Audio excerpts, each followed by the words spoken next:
revisão da unidade 1 e 2 nessa semana. E na semana que vem eu ainda vou estar resolvendo exercício. Mais para o finalzinho da questão da unidade 2, porque tem muito exercício com conta, com cálculo na unidade 2. Então, na aula que vem, eu ainda vou estar resolvendo exercício dessa unidade 2 como forma de revisão, tá? A unidade 3, as duas primeiras partes delas são bem teóricas, né? Então, vai ficar bem tranquilo, a gente não vai se atrasar no conteúdo, não, porque dá para dar uma pincelada rápida nessas duas partes da primeira... nessas duas primeiras partes da unidade 3. E a parte de cálculo mais pesada, ela vai vir na unidade 3, na última sessão dela. Então, acho que reforçar essas questões aí que vocês estão ficando em dúvida na unidade 1 e unidade 2, principalmente a questão da parte de cálculo, tá?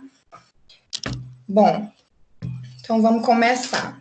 Deixa eu ver se eu tinha mais algum recado importante. Gente, a apresentação sumiu, né? Deixa eu tentar carregá-la de novo.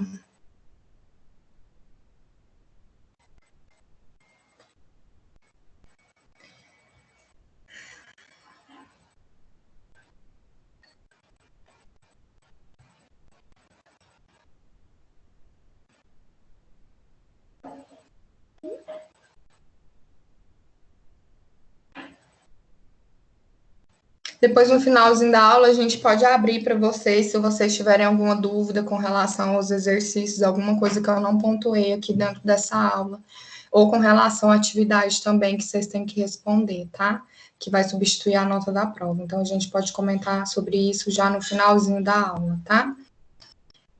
Bom, na unidade 1, seção 1 e 2, os conceitos mais importantes que a gente abordou foi a respeito da lei de velocidade, e especialmente a lei de velocidade de potências. E algumas das pessoas que responderam o questionário me colocaram lá, mas professora, eu não estou entendendo o que é a lei de velocidade, para que serve isso? Bom, vou dar um exemplo bem simples. Quando a gente está no carro, a gente consegue ver a velocidade lá que o carro está pelo ponteiro, né? Aquilo lá é a velocidade instantânea que o carro está. Quando a gente está dirigindo o carro, mostra lá a velocidade que ele está. A apresentação está caindo, gente. Vocês estão vendo a apresentação na tela de fundo de vocês? Não, ela saiu aqui. Não dá pra ver nada, não. Gente. Qualquer coisa eu vou compartilhar a tela de fundo aqui. Toda vez tem esse problema.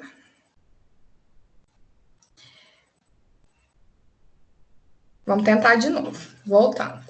Então, voltando ao conceito de velocidade. Então, a gente tem lá a velocidade do carro, que o ponteiro aponta. E aí, por exemplo, quando eu faço uma viagem de Goiânia a Anápolis, eu falo que eu fiz em média 100 km por hora, que é a minha velocidade. Aí já é a minha velocidade média, não é a velocidade que eu faço a cada instante. O que acontece com a lei de velocidade? O que é a lei de velocidade? A lei de velocidade ela é um modelo matemático, uma equação matemática que vai descrever como é o comportamento da minha velocidade.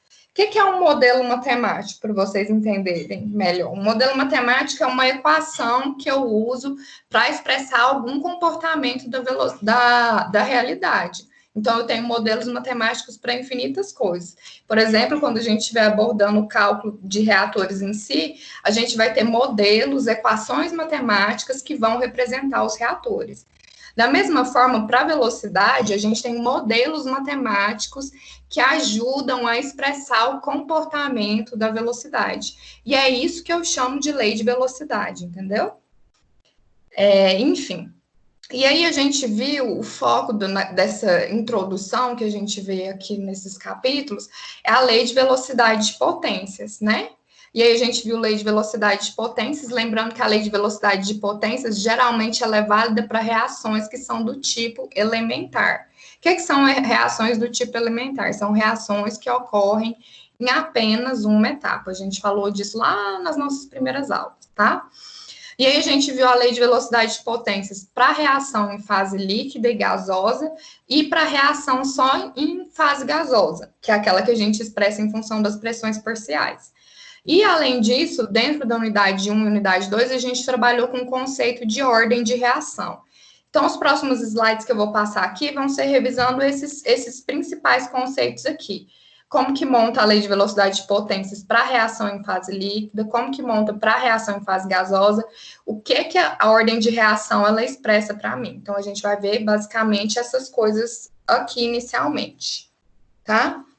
Eu sei que tem muita gente que até me mandou os exercícios respondidos, e eu acredito que não, de novo. Vou compartilhar minha tela de fundo, eu vou tentar abrir a apresentação aqui, gente, para não cair de novo. Voltando, eu sei que tem muita gente que, assim, já está habituado com essa parte de lei de velocidade, porque respondeu os exercícios, as pessoas que responderam o exercício, a maioria eu vi que acertou, mas naquele feedback que eu pedi para vocês me responderem, que algumas pessoas responderam, não foram todas, algumas pessoas ainda estão com dúvida nessa parte. Então, por isso que a gente ainda está voltando nessa parte aqui, tá? Para poder contemplar todo mundo que tenha dúvida, para não ficar dúvida, ninguém ficar com dúvida com relação ao conteúdo, porque essa parte aqui é muito importante, tá? Como eu disse para vocês, a matéria de reatores, ela é cumulativa. Então, o que você vai aprender aqui, você vai usar até o final dela, na parte de reatores 2, 3, enfim, vocês vão ter mais matérias ligadas a reatores, porque o que a gente está vendo aqui é só o início, mas nas próximas partes que vocês verem de reatores, vocês vão precisar de toda essa base aqui. Então, é importante que vocês entendam. Vou compartilhar aqui minha tela para a apresentação não ficar caindo mais.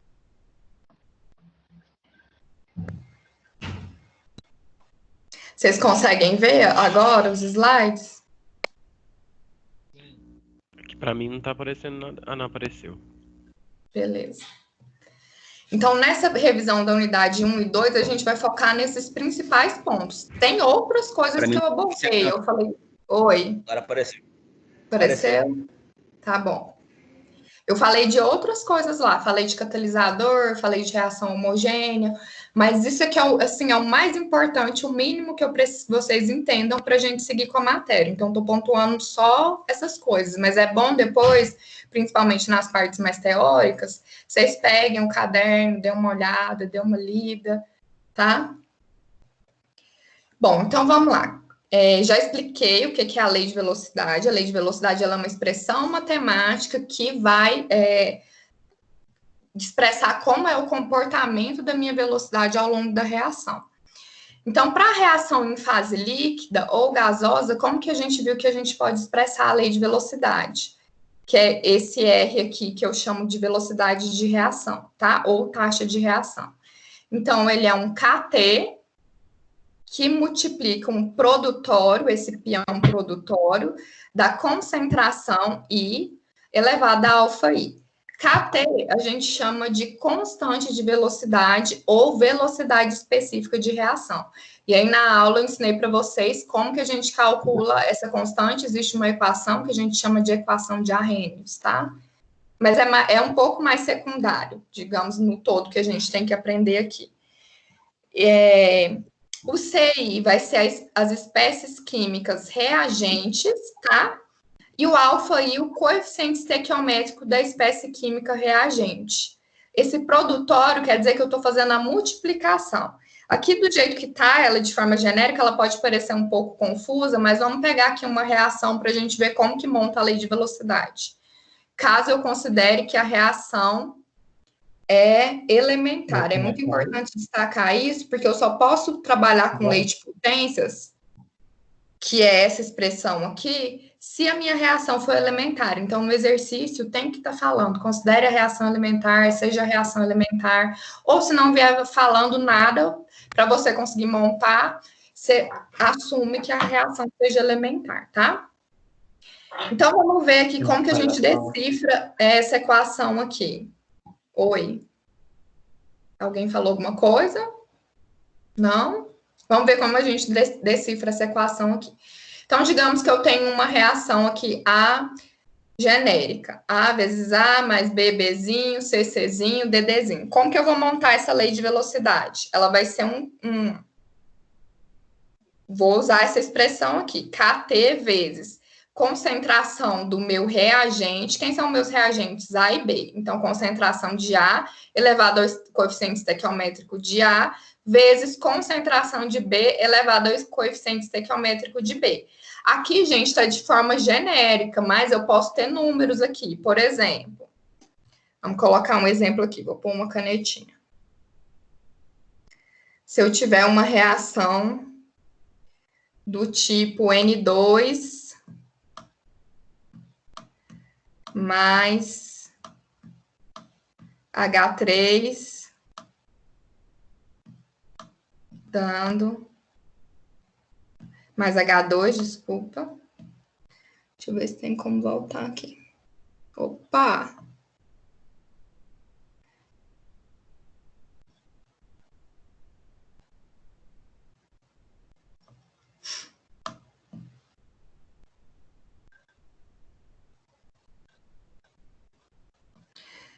Mais H2, dando NH3. Vou só balancear ela aqui. Então, tem 2 aqui, aqui fica um 2. 2 nitrogênio, 6, aqui fica um 3. Então, para essa reação aqui, utilizando esse conceito aqui, como que eu ia expressar a lei de velocidade? Ela vai ficar um R, que é a minha taxa de reação, ou velocidade de reação, é igual ao K, que multiplica concentração da espécie reagente, N2, elevado a 1, vezes a outra espécie reagente, a concentração da outra espécie reagente, concentração de H2, elevado ao coeficiente estequiométrico dela, que é 3. E aí, um outro conceito importante que eu coloquei para vocês dentro desse capítulo foi ordem de reação. O que é a ordem de reação? É a soma desses coeficientes aqui estequiométricos que eu tenho na lei de velocidade. Então, por exemplo, nessa reação genérica aqui, a ordem de reação seria A mais B, genérico, N é igual a A mais B, sendo que o N é a ordem de reação. Para essa reação aqui, que a gente descreveu, qual que seria a ordem de reação? N é igual a 1 mais 3, que é a soma dos coeficientes estequiométricos. Então, a ordem dessa reação seria 4, tá? Ela é de ordem 1 em relação ao N2, porque o N2 ele tem um coeficiente estequiométrico 1, e de ordem 3 em relação ao H2. E de ordem global, ou seja, a reação como um todo, 4, que é a soma dos coeficientes estequiométricos. Então, prestem muita atenção que numa das atividades lá, hoje até um aluno vem me questionar. Na atividade, ele coloca assim, eu não vou falar a resposta, mas só para vocês terem uma sacada de vocês prestarem atenção. Na atividade fala assim, nós temos a espécie química A mais B reagindo. E aí tem lá, a reação é de ordem 3. Ele fala a ordem da reação.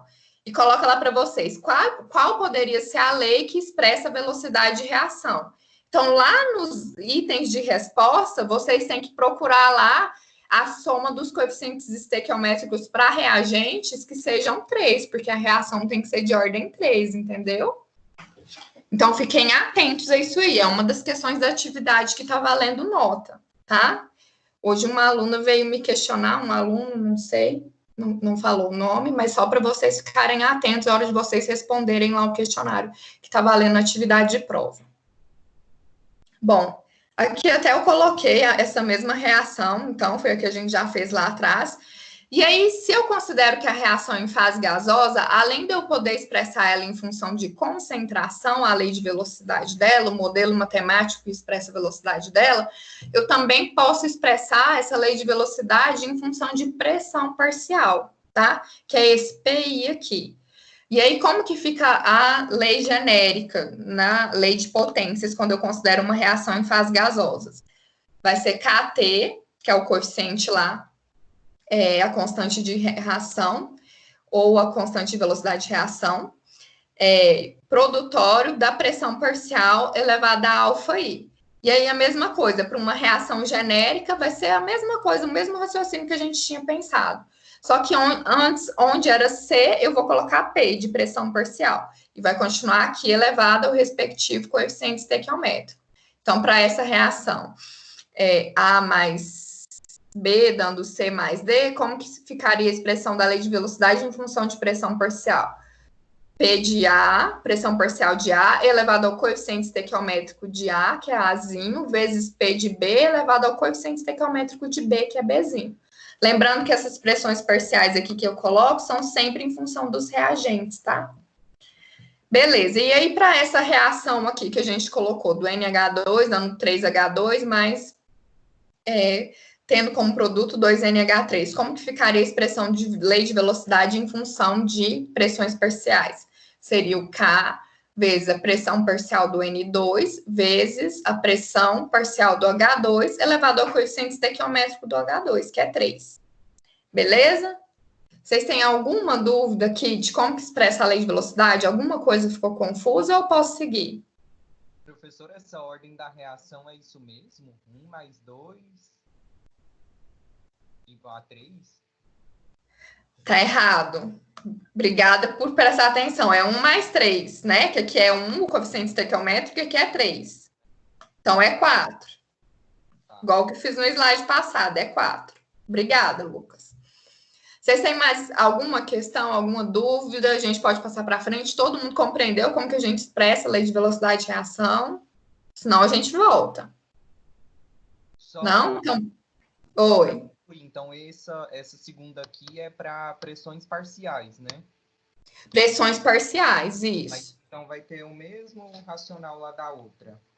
O mesmo raciocínio, só que onde está a concentração, você substitui por pressão. E esse produtório, então, sempre vai ele sempre vai dizer que é uma multiplicação. Uma multiplicação, sempre uma multiplicação. A gente tem os operadores matemáticos, que é o somatório, que é sempre uma soma, e o produtório, que é sempre uma multiplicação. Lembrar que esse P aqui, tanto o P como o C, é em relação aos reagentes, não entra produto aqui na lei de velocidade, tá? Vocês viram que eu coloquei só os reagentes aqui. Parece que tem alguém tentando entrar na aula, gente. Espera aí. Só um minutinho. Não. É que faz um barulhinho para mim aqui quando tem alguém tentando entrar, mas eu acho que não. Então, vamos dar continuidade. Todo mundo entendeu aqui? Professora, na equação global, aqui, volta aquele slide. Não, o outro. Para frente. Isso. Na global aqui, o hidrogênio aqui é elevado a 2 ou a 3? O hidrogênio está elevado a 3, né? Porque para ficar balanceada a equação aqui tem que ter 6 hidrogênios dos dois lados. Então, aqui 3 vezes 2, 6. 2 vezes 3, 6. Então, é elevado a 3. Aqui também tá errado, gente. É elevado a 3. Isso mesmo. Então, aqui, ó. Ainda bem que vocês estão super atentos à aula hoje. Eu fiz foi de pegadinha. Ó, então, aqui é elevado a 3. E aqui é 3 mais 1, que é 4, a ordem global. Tá? Muito bem lembrado. Bom, então vamos em frente. Beleza, o que eu precisava que vocês sabessem da unidade 1 e da unidade 2 de mais importante era montar essa lei de velocidade. Tanto quanto era fase gasosa, quanto era fase líquida. Era o mais importante que eu precisava que vocês lembrassem. E a questão da ordem de reação. Já na unidade 1, seção 3, que foi quando a gente já começou a ter aula online, essa aula está gravada, depois se vocês quiserem assistir no YouTube, a gente começou a falar de lei de velocidade de reação, quando a reação é reversível, e também a gente falou de equilíbrio de reação e constante de equilíbrio. Então, nessa unidade, os pontos mais importantes são esses dois, tá? E aí, agora a gente vai entrar dentro de detalhes sobre esses dois pontos. Então, a reação, a gente considera ela reversível quando ela ocorre nos dois sentidos. Vocês estão vendo que tem duas setinhas aqui? Então, essa reação ocorre tanto no sentido desses reagentes A mais B e formar C mais D, mas também ela pode ocorrer no sentido inverso. Então, C mais D, em algum dado momento da reação, eles podem ser consumidos e voltarem a formar A mais B. E esse tipo de reação aqui, quando eu tenho, eu chamo ela de reversível, tá? E aí, a gente também tem as reações irreversíveis, e essas reações irreversíveis era que a gente já estava acostumado a montar a lei de velocidade, tá? Que foi o que a gente fez aqui no slide anterior, tá vendo? Reação irreversível. Agora a gente precisa aprender como que a gente monta essa lei de velocidade para reação reversível. No caso das reações reversíveis, gente, a gente vai ter uma constante aqui de velocidade específica de reação no sentido direto da reação, que a gente chama, que é nesse sentido aqui, e também no sentido inverso. Então, essas constantes têm valores diferentes. Eu tenho uma constante para o sentido direto da reação e uma constante para o sentido inverso da reação. Então, é importante notar esse primeiro detalhe.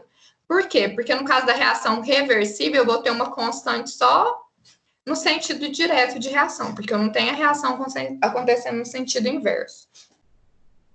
Beleza? Tá, e aí, para me montar a lei de velocidade, é muito simples. Eu vou fazer o que eu já estou habituada a fazer, porque a gente já aprendeu a montar a lei de velocidade para reação que é irreversível, ou seja, que ela ocorre num sentido só. Então, eu vou, como se eu desmembrasse essa reação em duas reações. Uma reação que ocorre assim, a azão, dando. Vou só transcrever aqui, gente. Então, eu vou considerar, para me escrever a lei de velocidade, a reação que ocorre no sentido direto.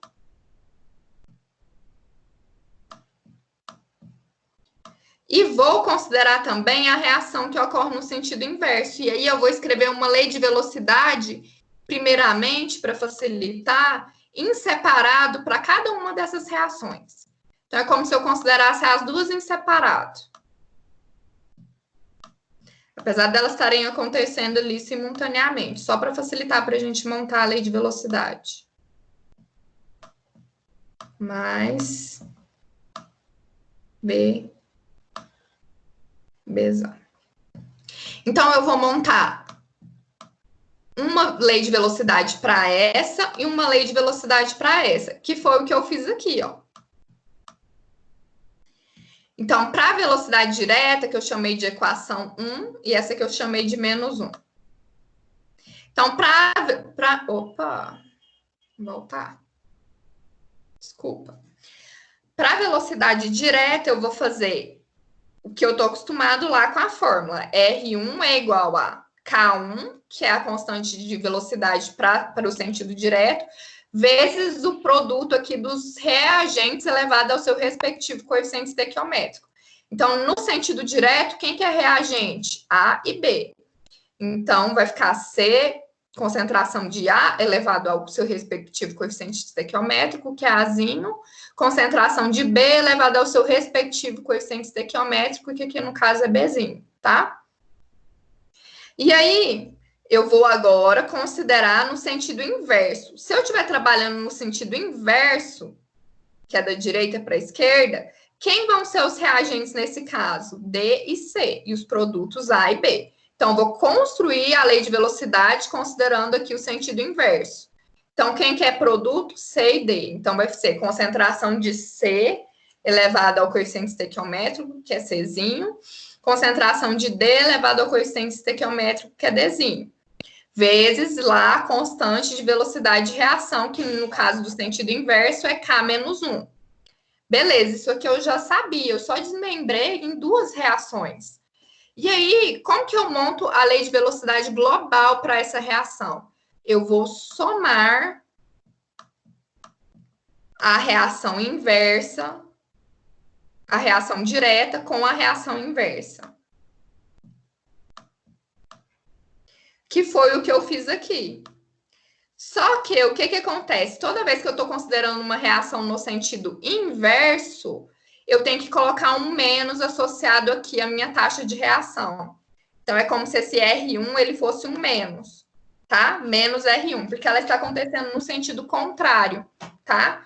E esse menos é para sinalizar que eu estou trabalhando com uma reação reversível e que eu tenho uma reação que ocorre no sentido direto e uma reação que ocorre no sentido inverso, tá? Alguém tem alguma dúvida nessa parte? Como que eu monto essa lei de velocidade? Se vocês quiserem, a gente pode fazer um exemplo com números. Por exemplo, vamos considerar aquela reação lá que a gente está mexendo aqui. Digamos que ela seja reversível. Né? Vou colocar uma setinha aqui. Digamos que ela ocorra nos dois sentidos.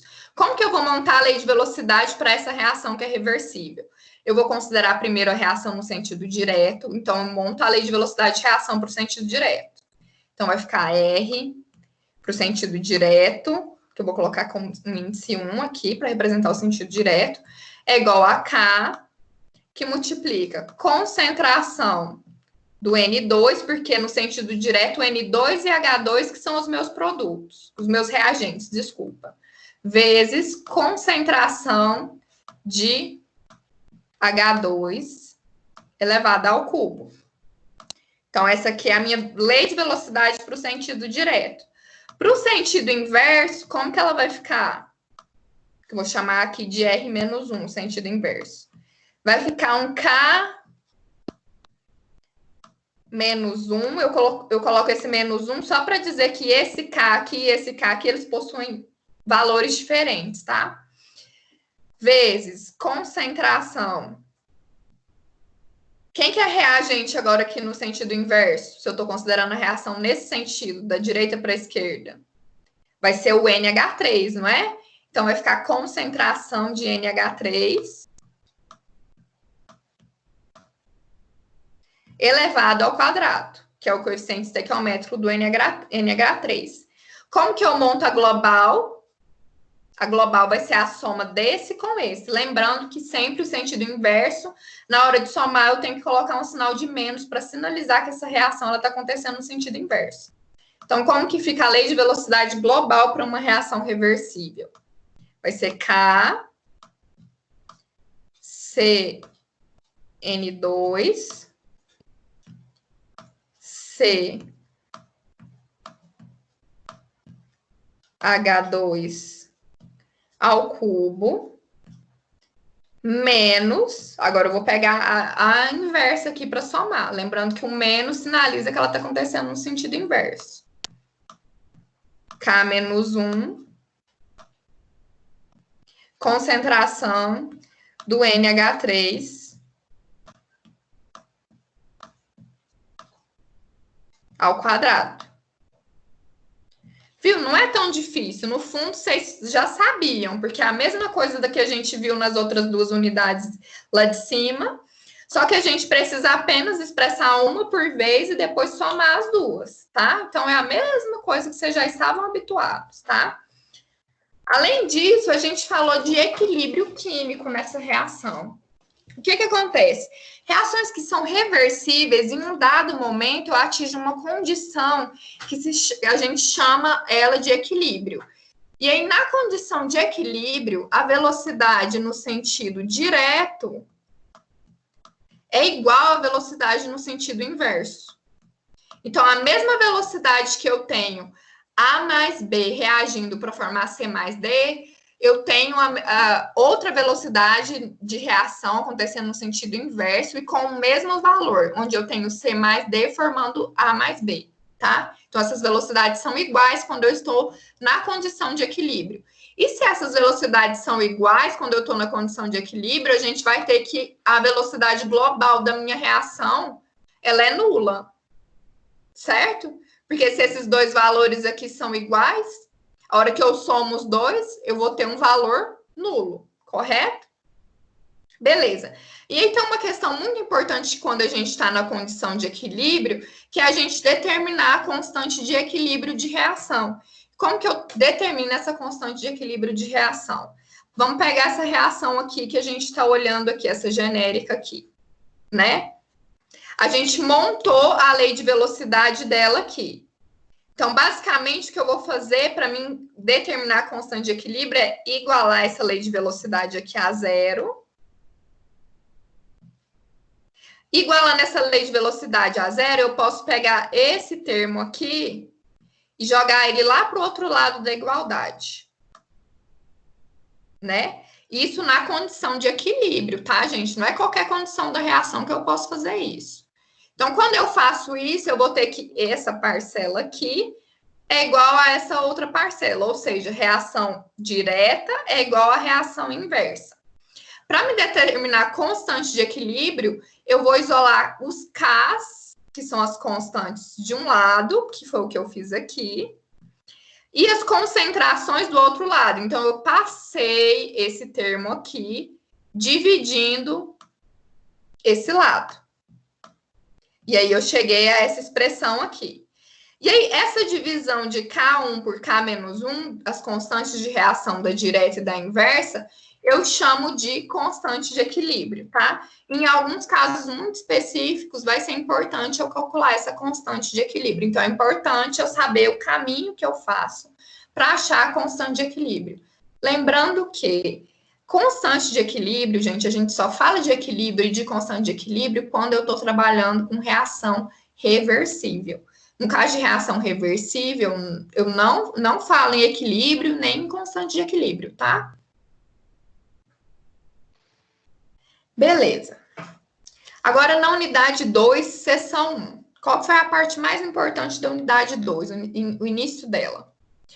Bom, a gente viu na unidade 2 a lei de velocidade de reação para espécies individuais, como que eu monto, tá? Porque até agora a gente está falando do R aqui, é a lei de velocidade de reação global, considerando a reação inteira. E eu posso ter essa lei de velocidade de reação considerando apenas uma espécie química da reação. Eu posso querer expressar a lei de velocidade, por exemplo, qual é a velocidade de consumo de determinado reagente, ou qual é a velocidade de formação de determinado reagente. Então, a gente viu isso na unidade 2, seção 1, e eu vou reexplicar aqui. Além disso, a gente viu nessa unidade o conceito de reagente limitante, que é muito importante, e geralmente a gente expressa leis de velocidade, é muito comum, e a hora que a gente estiver trabalhando com projeto de reatores, vocês vão ver isso, a gente expressar a lei de velocidade em função do consumo de reagente limitante.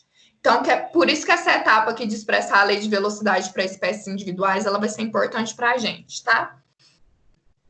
Além disso, lei de velocidade de espécies individuais em reações múltiplas, a gente também aprendeu nessa unidade 2, seção 1. Então, eu vou voltar revisando essas etapas aqui, tá? E aí, se vocês tiverem dúvida no decorrer da explicação, me interrompam, perguntem, tá? Eu sei que a gente, quando está online, é um pouco mais difícil essa interação, mas é importante que vocês façam isso para que a gente consiga avançar dentro do conteúdo, tá? Só um minutinho, gente.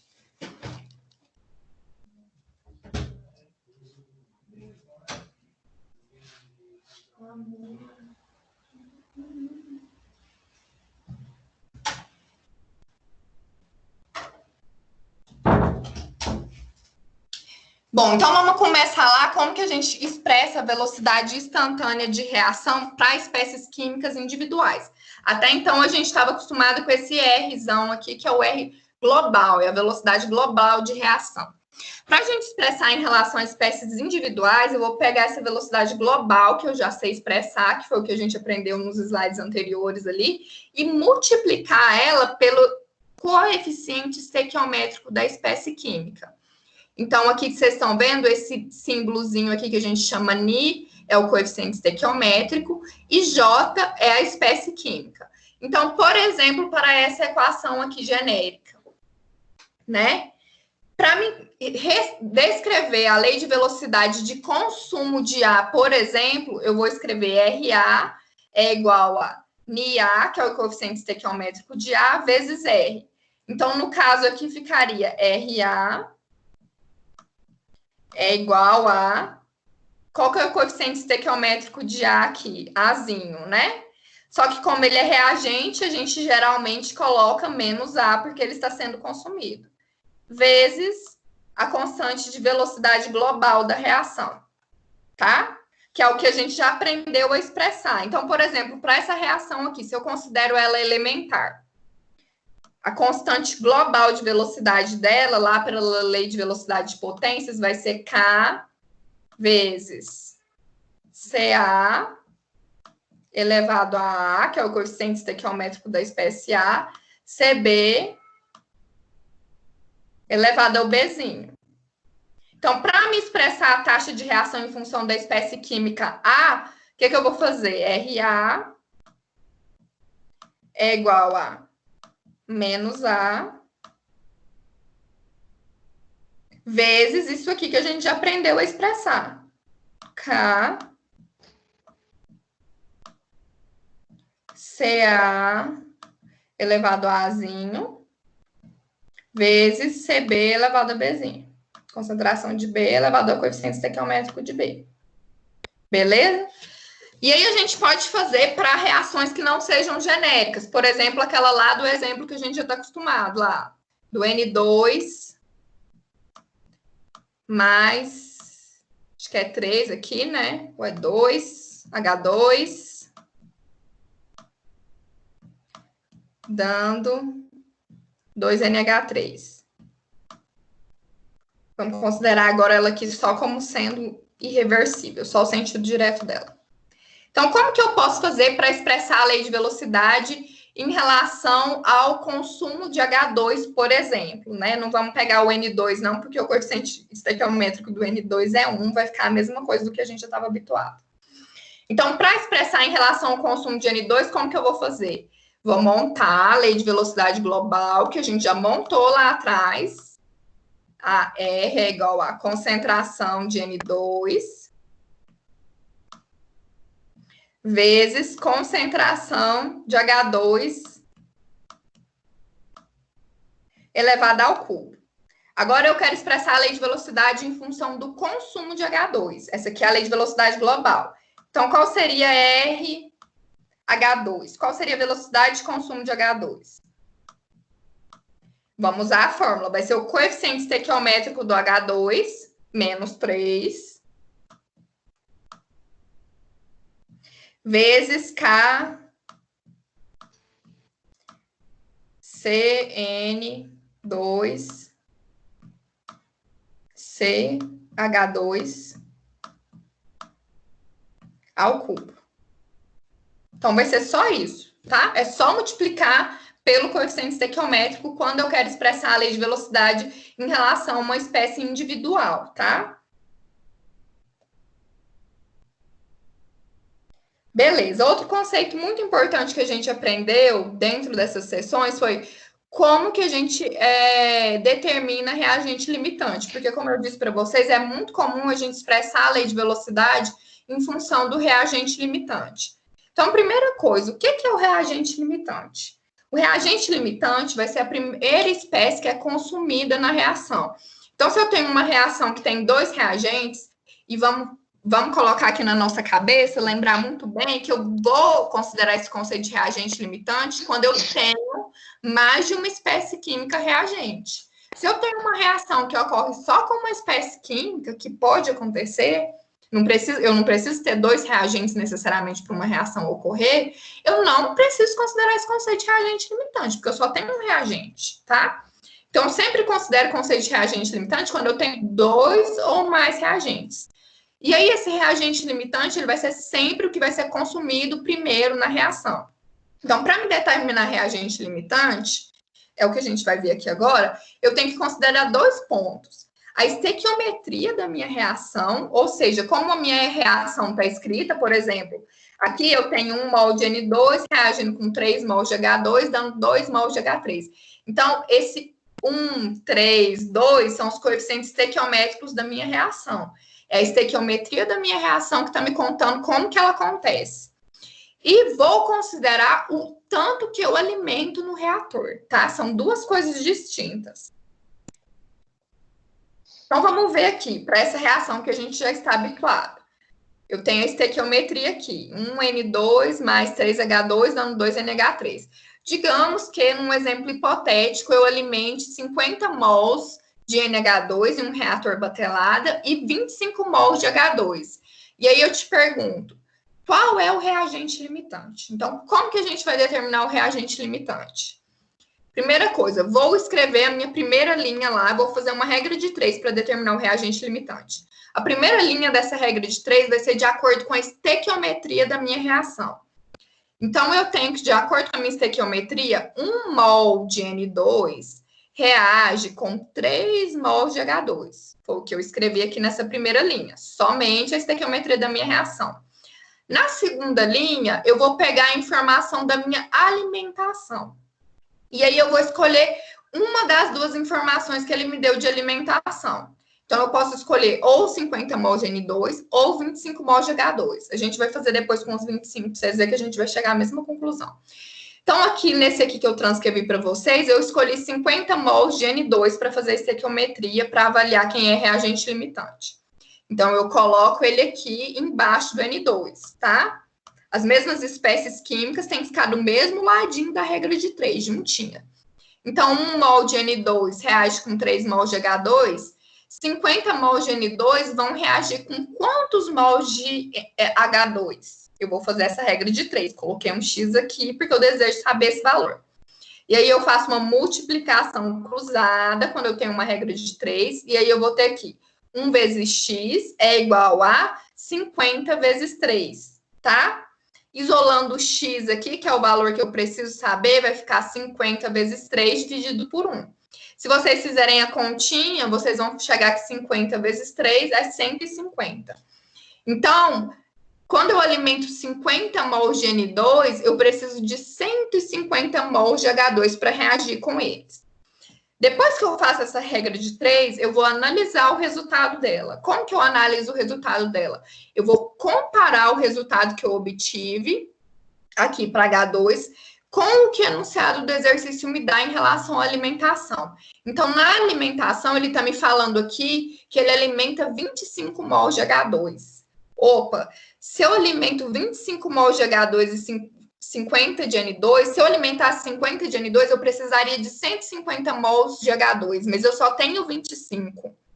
Então, se eu só tenho 25, se eu fizer aqui uma subtração, 150 menos 25...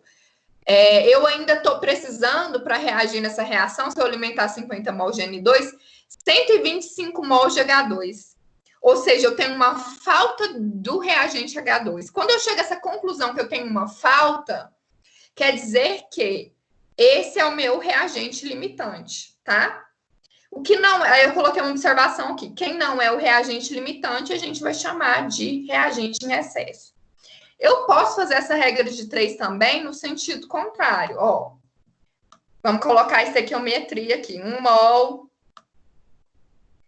de N2 reage com 3 mols de H2. Vamos dizer que você tomou o caminho contrário aqui. Porque aqui é uma opção sua a hora que você está resolvendo o exercício. Tá, professora, eu não quero fazer com base na alimentação do N2, quero fazer com base na alimentação do H2. Então, ele falou aqui para mim que alimenta 25 mols de H2. Então, onde está H2 ali, eu coloco 25 mols de H2.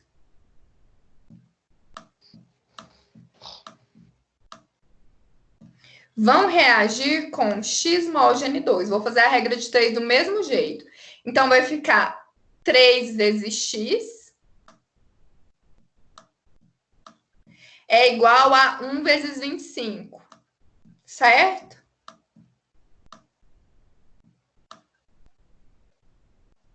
Então, a gente vai chegar que X é igual a 25 dividido por 3. Deixa eu fazer aqui na minha calculadora. A gente fica muito viciada em calculadora, gente. Depois que a gente faz curso de exatas.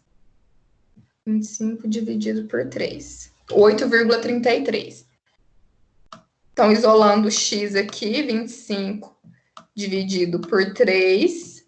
Eu vou chegar que X é igual a 8,33. Beleza. Depois que eu chego no resultado da regra de 3, eu vou comparar com o que eu tenho na alimentação. Lembrando que o X aqui é o resultado para o N2, tá?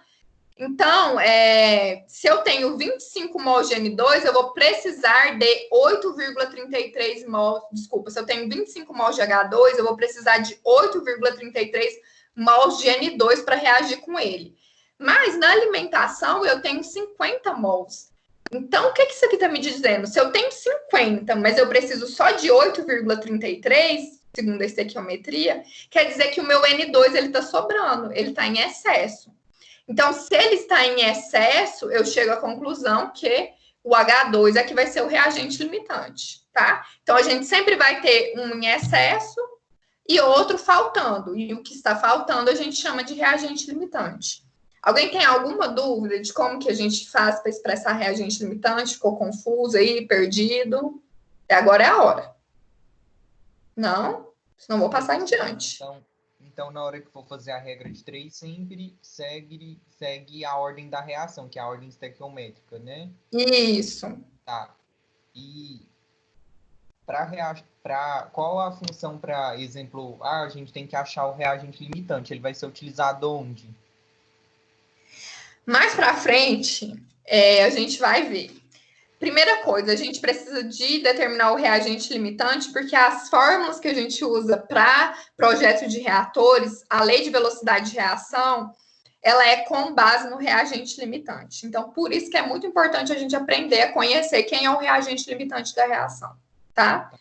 Porque tanto a lei de velocidade, ela vai ser baseada no reagente limitante, e tanto quando a gente estiver trabalhando no projeto de reator, porque no projeto de reator a gente vai associar duas coisas, que eu não sei se vocês ainda já viram, porque a gente tem um pessoal que é do terceiro período aqui, mas a gente vai associar balanço de massa para fazer o projeto do reator e velocidade, conceitos de cinética de velocidade de reação. E aí, essa velocidade de reação, ela sempre, geralmente, vai ser expressa no meu modelo ali, que vai projetar o reator com base no reagente limitante. Então, é por isso que é muito importante a gente saber determinar quem é reagente limitante, tá? Daiane, e quando um dos reagentes é dado em mol por minuto, como que a gente faz para calcular? Vocês vão fazer do mesmo jeito. Eu sei que tem um exercício lá que eu coloquei que é mol por minuto, né? Geralmente, quando a gente primeira coisa, quando a gente trabalha com mol por minuto, eu estou abordando um reator do tipo contínuo, tá? Porque, na verdade, eu tenho ali uma vazão molar, eu tenho vários mols entrando a cada minuto dentro do reator. Quando eu estou trabalhando só com mol, eu estou trabalhando com um reator do tipo batelada. Mas se eu tivesse mol por minuto aqui, por exemplo, vamos à pergunta do Ziliano. É o Ziliano? Ou não? Eu confundi. É sim. Eu já conheço a sua voz. Então, digamos que eu tenho aqui 50 mols por minuto e 25 mols por minuto, ao invés de ser só mols. Eu vou expressar minha regra de 3 da mesma forma, tá? Vou colocar aqui 1 mol de N2, 3 mols de H2.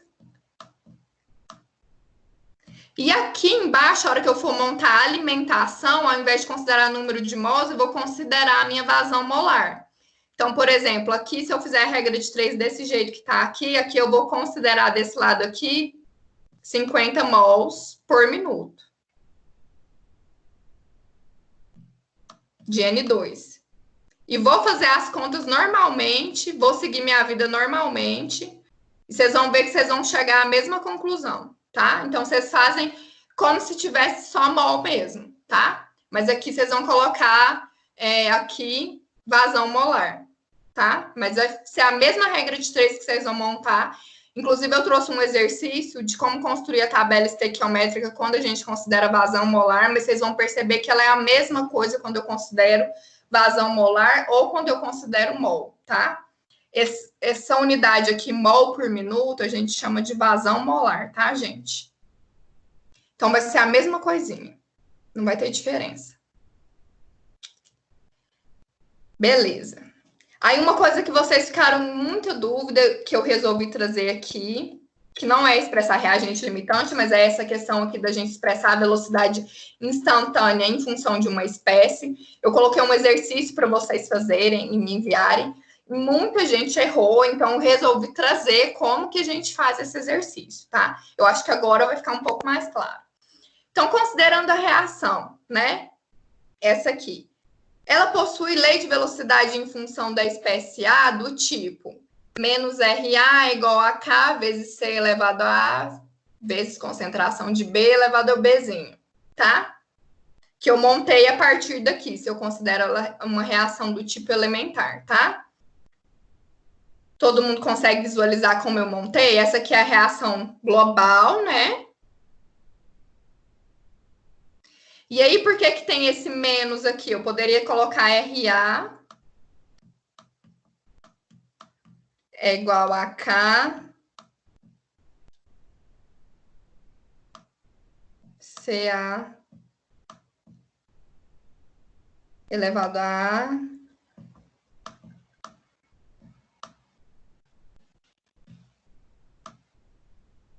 e podia colocar o menos aqui do lado de cá, que é o coeficiente estequiométrico aqui do A, certo? A única coisa que ficou esse menos RA é como se eu tivesse pegado esse menos 1 aqui e passado dividindo para esse lado de cá, que é muito comum a gente fazer isso. Para as espécies químicas que são reagentes, colocar o menos bem aqui na frente, ao invés de colocar junto com o coeficiente estequiométrico, tá? E aí, nesse exercício que eu pedi para vocês fazerem, para vocês me enviar, eu falei, tá, eu dei a lei de velocidade como que expressa em função de A e pedi para que vocês descrevessem a lei de velocidade em função das espécies B, C e D. O que é que eu vou fazer? Eu vou pegar a minha lei global, que é essa aqui, e apenas vou multiplicar pelo coeficiente estequiométrico da minha reação, tá? Então, qual é o coeficiente estequiométrico aqui de B? B sobre A. Então, peguei essa equação aqui e multipliquei por B sobre A. E aí, o menos eu optei por colocar do lado aqui direito, mas eu poderia ter colocado menos aqui também, para sinalizar que ela é uma espécie química reagente. Em função de C, como que ficaria a lei de velocidade? Como que a lei de velocidade de formação de C? Vai ser a lei de velocidade global, normalzinha aqui, vezes o coeficiente estequiométrico. Qual que é o coeficiente estequiométrico de C nessa reação? C sobre A. C sobre A. Beleza? E aí não tem menos aqui, porque ela é uma espécie química que é produto. Então, a gente não coloca o sinal negativo junto ao coeficiente estequiométrico dela. E aí, a mesma coisa ficaria para a espécie química D. Ao invés de ter um C sobre A aqui, se eu estivesse considerando a espécie química D, eu estaria multiplicando por D sobre A. Então, era dessa forma que vocês teriam que resolver aquele exercício que eu passei para vocês. Teve muita gente, a maioria massiva fez errado, mas agora eu espero que não tenha ficado nenhuma dúvida com relação a isso, tá? Posso continuar?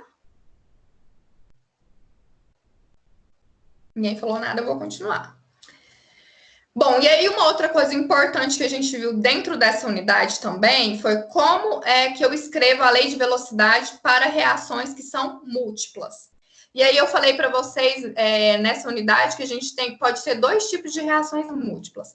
As reações múltiplas do tipo paralela, né? Onde eu tenho espécies químicas reagentes distintas. Então, aqui nessa reação eu tenho uma espécie química A, e aqui nessa reação eu tenho uma espécie química B. E eu posso ter do tipo competitiva, que é o caso dessa reação aqui. Que eu tenho, no caso das duas reações, A sendo consumido. Então, eu tenho uma competição para o consumo de A. Por isso que eu chamo de reação paralela. Por isso que eu chamo essa reação múltipla de reação competitiva, tá? E essa aqui de reação paralela. Então, a gente viu nessa unidade como que eu expresso a lei de velocidade para reações que são do tipo múltiplas, tá? Por que que é importante eu expressar a lei de velocidade em reações múltiplas?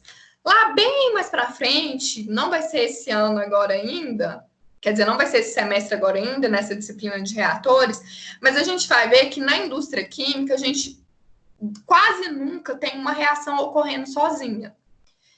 Não é essa coisa linda, bonita, que eu tenho o meu produto, o meu reagente A, que vai formar só o produto que eu quero.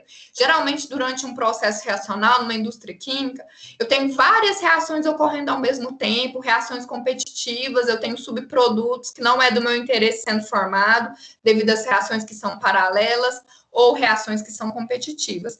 Então, por isso que é muito importante que a gente também saiba expressar a lei de velocidade de reação para reações que são do tipo múltiplas, tá? E aí, geralmente, em reações do tipo múltiplas, a lei de velocidade eu expresso em função das espécies químicas, tá? Então, o J, que é a espécie química, e eu expresso ela também, posso expressar ela também por reação individual. O I aqui é como se fosse a minha reação, tá? Então, vamos ver um exemplo aqui para ficar mais fácil. Esse exemplo aqui, eu até coloquei ele em um dos slides.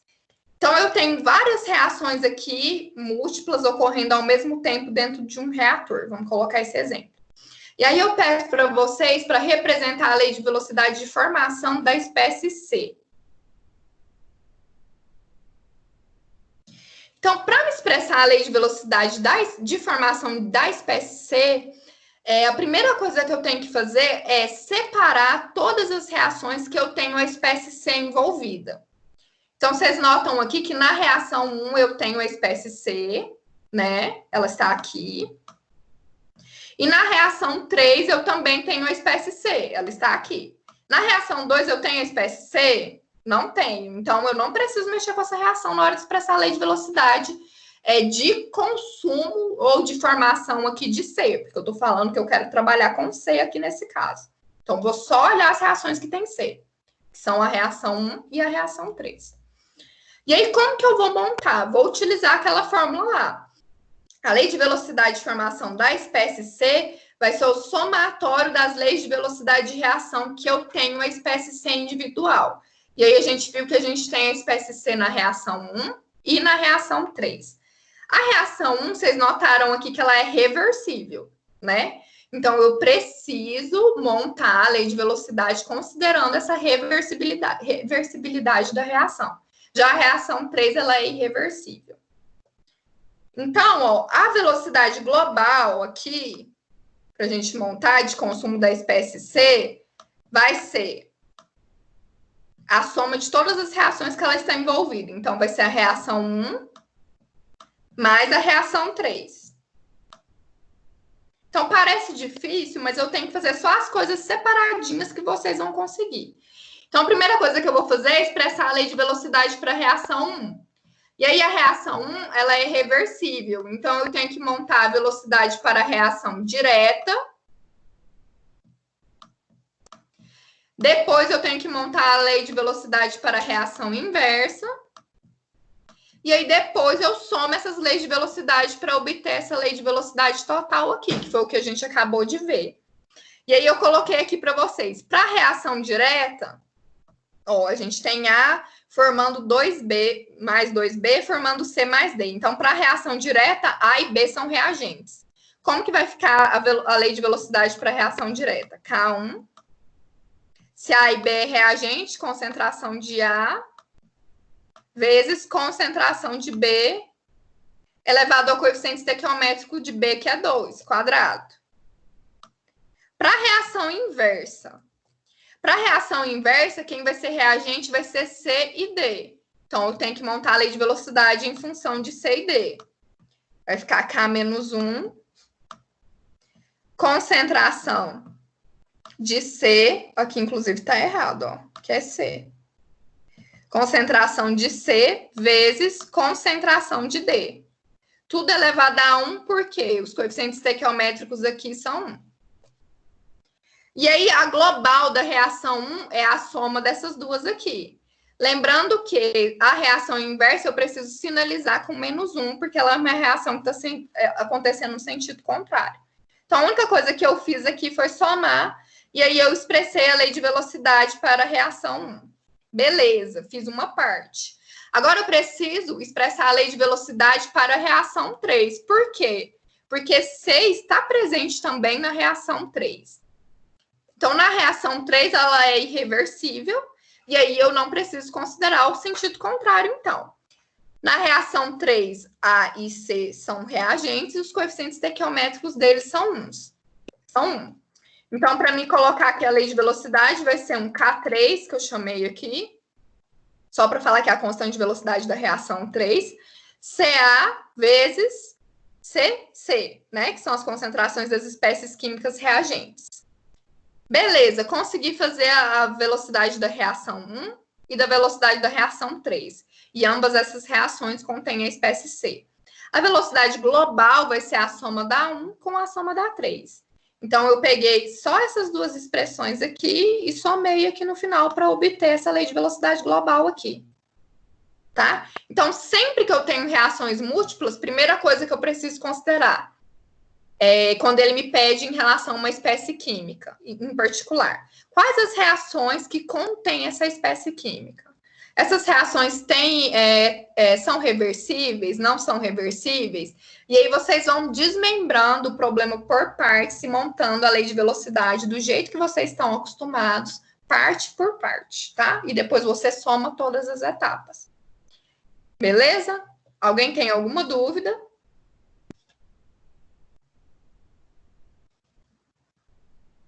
Não?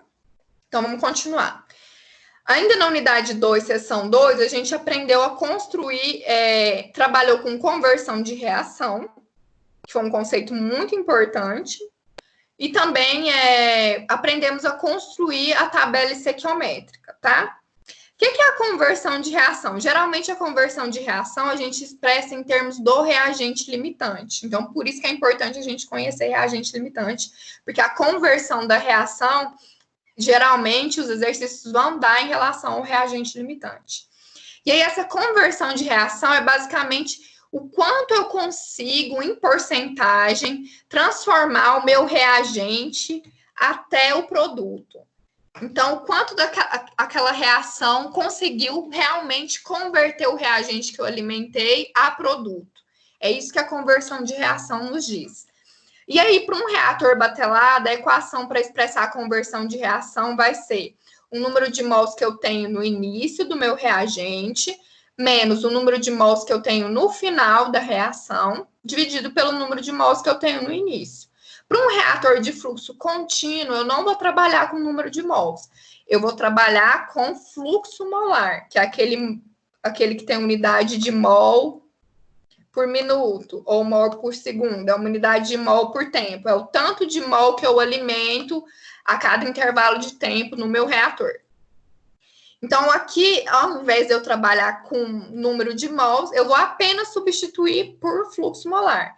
E aí, a conversão vai ser o fluxo molar que eu tenho da minha espécie química no início, menos o fluxo molar que eu tenho ao final da reação, dividido pelo fluxo molar que eu tenho no início. Então, através dessas duas fórmulas, eu consigo calcular a conversão de reação, tá? E aí, a gente aprendeu uma etapa muito importante na unidade 2, seção 2, que foi montar a tabela estequiométrica. Para que eu preciso montar a tabela estequiométrica, professora? A tabela estequiométrica ela vai facilitar para a gente monitorar a quantidade de reagentes e produtos ao longo da reação, de acordo com a conversão que o exercício nos dá. Então, por exemplo, o exercício deu que tem uma conversão de 70%. Lá pelos cálculos, à medida que eu vou montando a tabela estequiométrica, eu consigo perceber quanto reage na minha reação e ao final do meu processo reacional ou ao final de tanto determinado período de tempo, quanto que eu vou ter ainda de reagente, quanto eu vou ter de produto sendo formado. E isso num processo industrial, gente, é de extrema importância, porque eu estou ali monitorando a minha reação, né? Quanto que eu consegui formar de produto até aqui, quanto reagente consegui reagir até esse determinado momento, tá? E aí eu coloquei aqui de uma forma muito didática para vocês as etapas que a gente usa para construir a tabela estequiométrica. Então, toda vez que vocês pegarem um exercício que fala assim, tá alimentando tantos mols num reator, ou tá alimentando tantos mols por minuto, e essa reação ela tem uma conversão de tantos por cento, 70%, 30%. Qual vai ser a concentração das espécies químicas, a quantidade das espécies químicas ao final da reação? Toda vez que vocês se depararem com um exercício desse tipo, é um exercício do tipo para vocês construírem a tabela estequiométrica, tá? E aí, quais são as etapas para construir essa tabela? Então, sigam esse roteiro. Primeira coisa, vocês vão determinar quem é o reagente limitante para construir a tabela estequiométrica. Então, vocês precisam ter a reação que está acontecendo no reator, conhecer ela. saber o quanto que eu tenho na alimentação de cada reagente e também qual que é a conversão da reação. E aí a primeira coisa que vocês vão saber é quem é o reagente limitante a partir dessas informações. Depois disso, no segundo passo, vocês vão colocar a reação química em função de 1 mol do reagente limitante. Então, por exemplo, aquela reação lá que eu dou clássica aqui de exemplo para vocês. 1 mol de N2 mais 3 mols de H2, dando 2 mols de NH3. Então, se eu fiz lá as continhas do reagente limitante, que a gente já aprendeu, né? Espero que todo mundo tenha aprendido. E constatei, por exemplo, que o H2 é meu reagente limitante. Então, agora, no meu segundo passo de montagem da tabela estequiométrica, eu vou colocar essa reação química aqui em função do meu reagente limitante, em função de 1 mol dele. Para me colocar 1 mol, para me transformar aqui em 1 mol, considerando que o H2 é o reagente limitante, eu vou dividir essa expressão por 3. Se eu dividir ela por 3, aqui o coeficiente estequiométrico vai ficar 1 sobre 3. Aqui vai ficar 1. E aqui onde era 2 vai se transformar em 2 sobre 3. Então, essa é a segunda etapa que a gente vai fazer para montar a tabela estequiométrica. Depois que eu fizer isso, ok, sei quem é meu reagente limitante, já coloquei a minha reação em função de 1 mol desse reagente limitante. Eu vou utilizar a fórmula da conversão apropriada, e aí eu vou ver, meu reator é batelado ou é contínuo? O exercício ele vai te falar se ele é batelado ou é contínuo. Identifiquei que é batelado, eu vou utilizar a fórmula da conversão para o reator batelado. Identifiquei que ele é contínuo, vou utilizar a fórmula aqui para o reator de fluxo contínuo.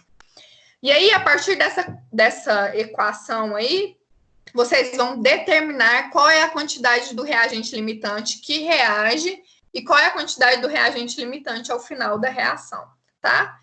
Por fim, eu vou, na etapa 4, de acordo com a estequiometria da reação, determinar qual é a quantidade das demais espécies químicas reagentes ao final da reação, tá? E tudo isso a gente vai fazer enquanto constrói a tabela estequiométrica, tá? Então, vamos lá. Eu vou colocar um exemplo numérico aqui de montagem de tabela estequiométrica, tá? Aí eu coloquei aqui só um exemplo genérico que vocês têm lá no livro de como que constrói essas equações para montar a tabela estequiométrica, mas a gente vai trabalhar com um exemplo numérico. Ó, a reação entre dióxido de enxofre e oxigênio para a formação de trióxido de enxofre é uma etapa importante no processo produtivo de ácido sulfúrico. Essa reação ocorre em fase gasosa em reatores contínuos e é representada pela seguinte equação química.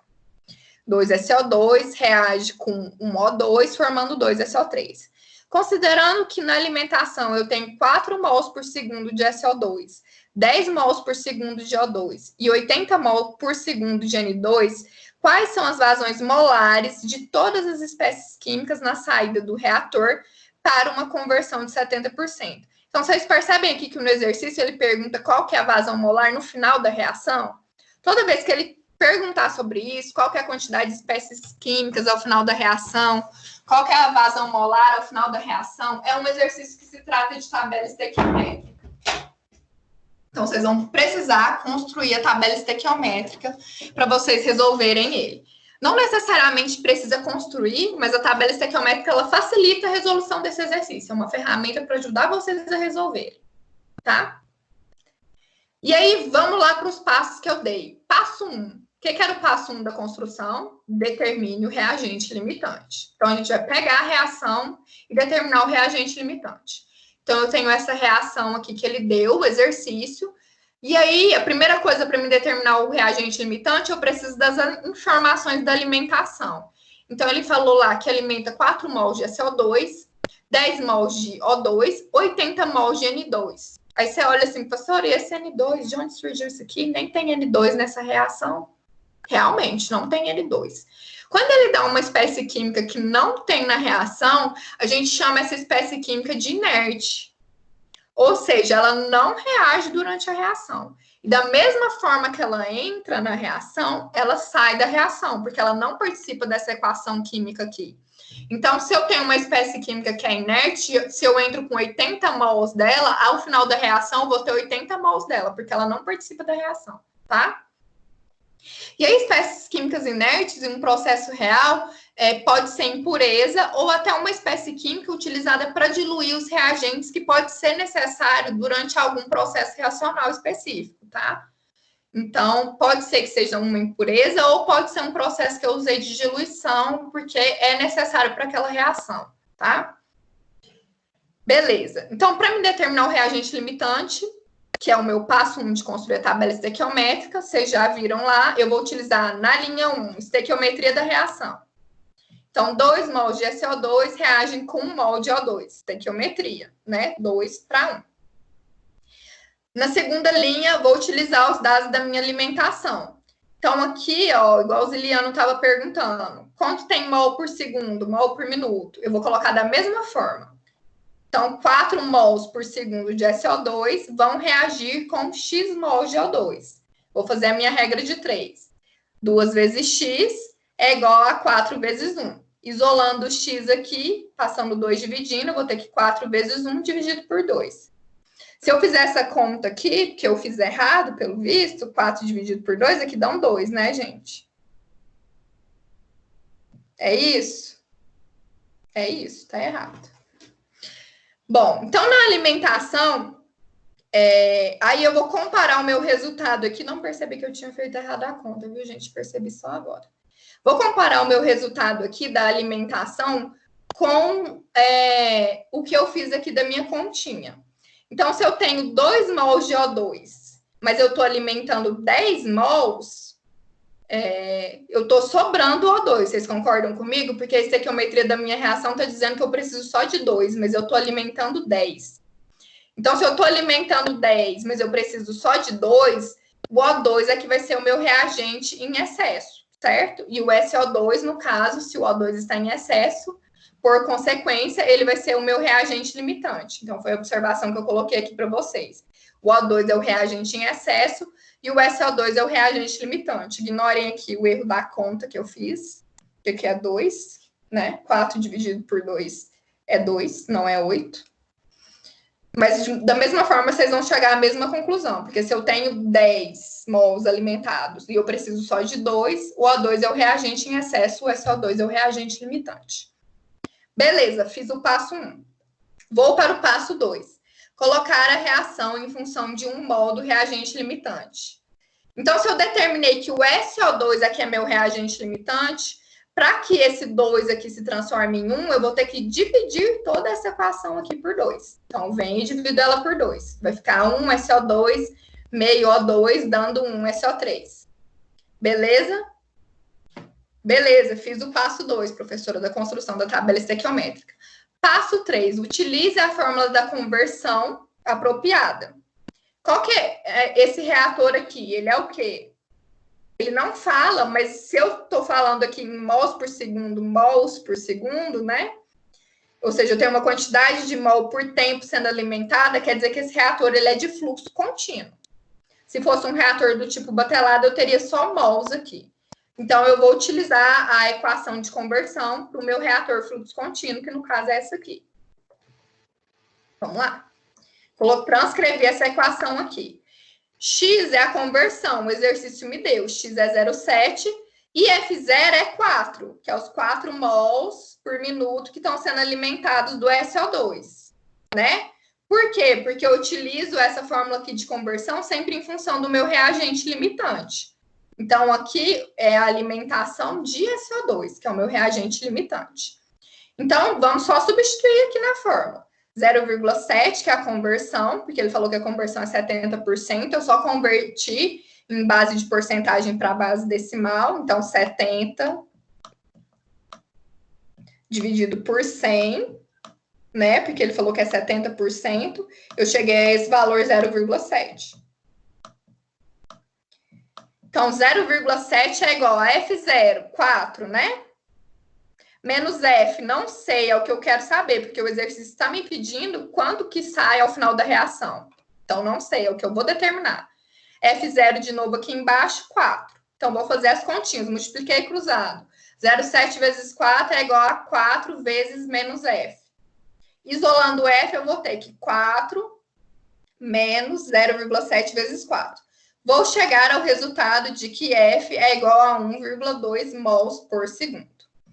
Uma coisa muito importante da gente perceber, e que foi o que eu expliquei na outra aula, vou colocar no próximo slide aqui, para a construção da tabela estequiométrica. Essa quantidade aqui, ó, F0 menos F, ou seja, o que eu tenho no início da reação menos o que eu tenho no final da reação, a gente fala que essa diferença aqui é o que reagiu durante a reação. Vocês conseguem perceber? Se eu tenho uma quantidade X lá no início, por exemplo, eu tenho 10 mols no início, e eu sei que ao final saiu 3 mols. Se eu tenho 10 mols no início da minha reação, e ao final da minha reação eu tenho 3 mols, onde foi parar essa diferença aqui, que é 10 menos 3? 7. Onde foi parar esses 7 mols? Eles reagiram durante a reação e formou o meu produto. Então, vocês percebem que essa diferença início do que eu tenho na reação menos o final do que eu tenho na reação vai ser a própria quantidade da espécie química que reage durante a reação?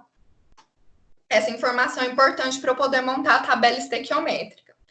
Então, no quarto passo, eu vou construir a tabela estequiométrica. A tabela estequiométrica ela é formada por 4 colunas.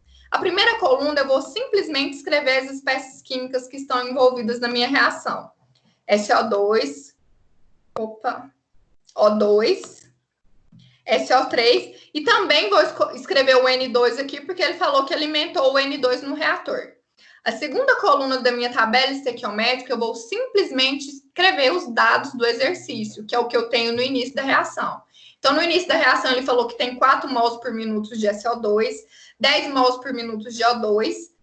Não falou que alimentou SO3, né? SO3 é o meu produto. Pode ocorrer, às vezes, dele falar no exercício que alimentou SO3, mas não é o caso desse exercício, não alimenta produto. Então, aqui é 0. E ele falou para mim também que alimenta 80 mols de N2. Então, aqui é 80. A terceira coluna da minha tabela estequiométrica é o que reage durante a reação. E a última coluna é o que eu tenho ao final da minha reação. Então, para me construir essa terceira coluna aqui, o primeiro passo, eu vou começar pelo reagente limitante e vou utilizar a fórmula da conversão, que é o que eu coloquei aqui como 1. Então, a fórmula da conversão, se o reator ele é de fluxo contínuo, vai ser X é igual a F0 menos F, dividido por F0. Como vocês viram, essa subtração aqui, como eu expliquei, é o que reage durante a reação. Então, vai ser o valor que eu vou colocar aqui. Então, F0 menos F, que é o que reage, que é o que eu quero descobrir para colocar aqui na coluna, vai ser igual a F0 vezes X. Eu só peguei essa equação aqui, gente, e multipliquei cruzado. Então, F0 menos F, que é o que reage, vai ser 4, que é o que eu tenho do meu reagente limitante no início da reação, vezes X, que é o 0,7, que é a conversão. Se vocês fizerem essa continha aqui, vocês vão chegar ao valor de 2,8 mols por segundo. Tá?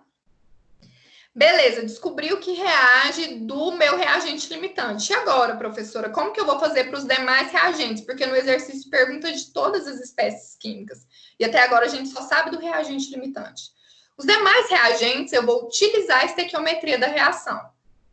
Então, lá na estequiometria da reação, quando eu dividi a minha reação por 1, ela ficou 1 para meio para 1. Vou copiar aqui, então.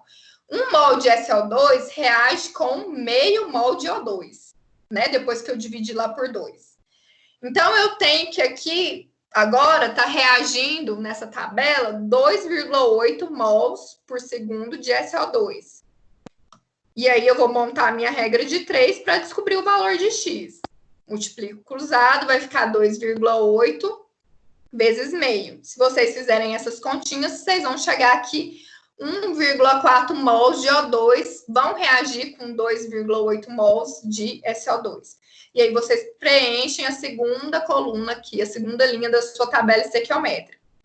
Beleza, descobriu o O2. E agora? Falta descobrir o SO3.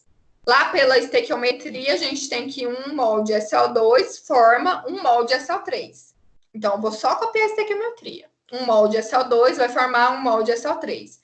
2,8 mols de SO2, que foi o que eu acabei de descobrir que reage nessa reação, formam quantos mols de SO3? Vou fazer a regra de 3, multiplicar cruzado.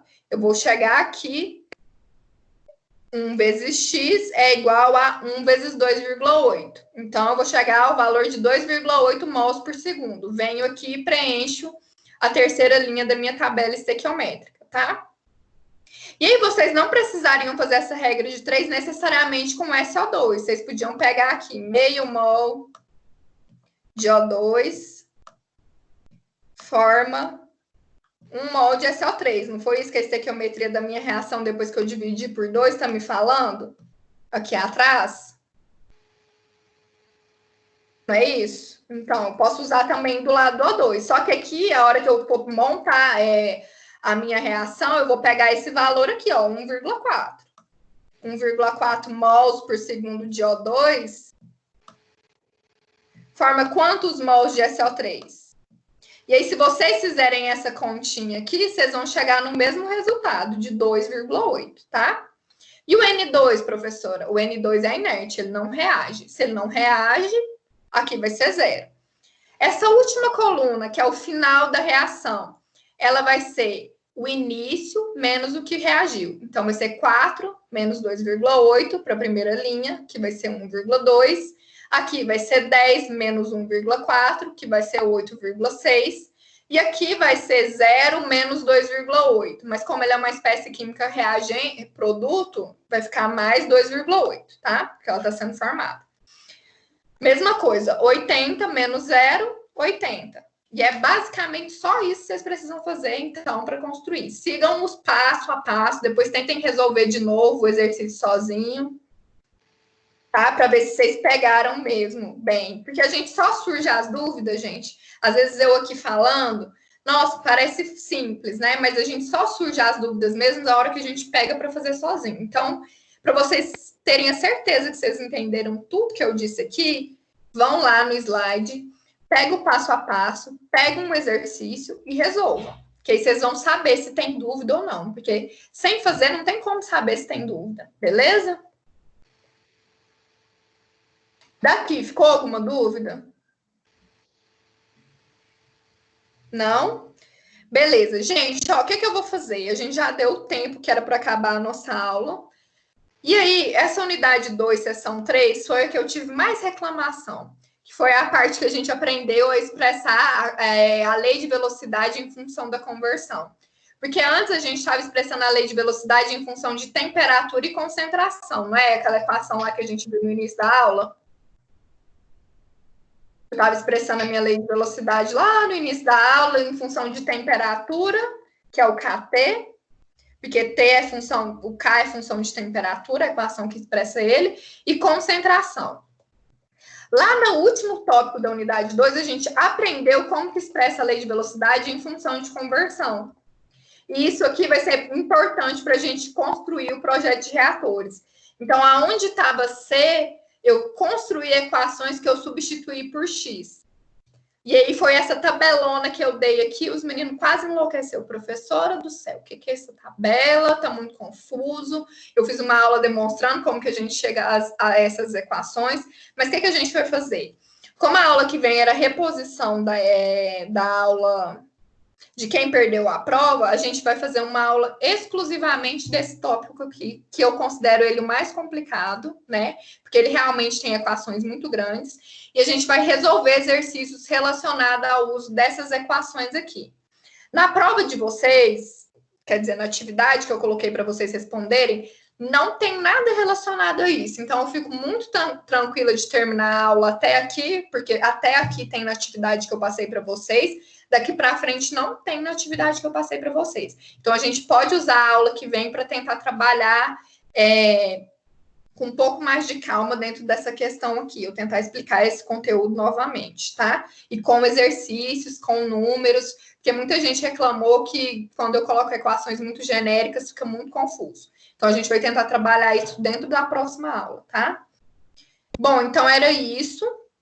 Para quem não assistiu alguma aula que tenha gravado e deseja assistir, essa aula aqui também vai ficar gravada, eu vou subir ela no YouTube, e aí vocês podem acessar ela lá no canal do YouTube, mas toda vez eu tô mandando o link para vocês no Telegram e também no AVA, tá?